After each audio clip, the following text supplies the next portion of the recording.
Like entitled Israelis, your average American believes the U.S. military can crush Russia if they had a mind to.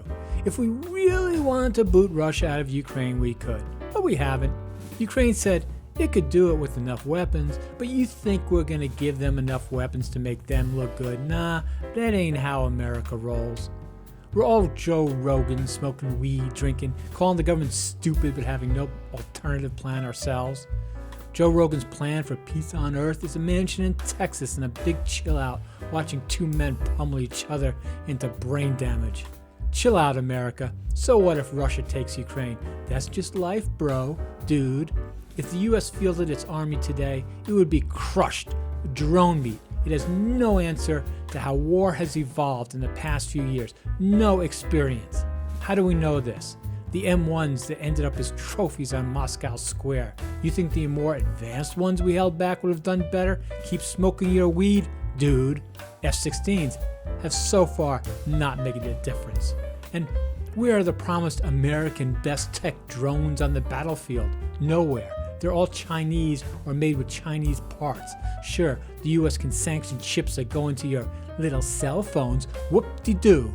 We can do nothing about the simple, observable fact that Chinese drones with their Chinese chips and EVs, by the way, are faster, better, cheaper, and everything. Did I mention more deadly? Remember the Excalibur 155mm artillery shell? Well, what happened to that?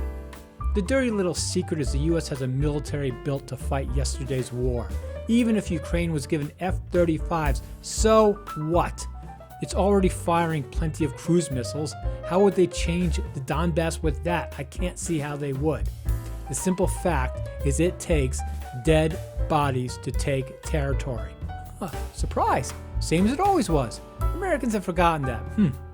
I don't agree with everything Scott Ritter says, but I ain't gonna argue that one with him. No siree. And Trump recognizes that simple fact. He recognizes that Ukrainians don't vote, so he simply don't care. Americans would rather complain about Trump than send their kids to fight a war in Europe. Can't blame them. Still, the dollar gets stronger and stronger, but it's like a virus. It gets expensive enough and it kills its host, and I mean the global economy. We're in World War III. Trump will just make it worse in a different way than Biden's. Americans ultimately are not defenders of democracy. They're just selfish humans like everyone else. Worse, they feel entitled, righteous, like the Israelis. They too will find themselves battling outside forces. And you can bet when Americans begin dying overseas, Rogan will get even more animated and is blaming this and blaming that and a little side of talking about aliens in Area 52. But maybe Americans will skip fighting overseas and just fight each other or do both. I don't know.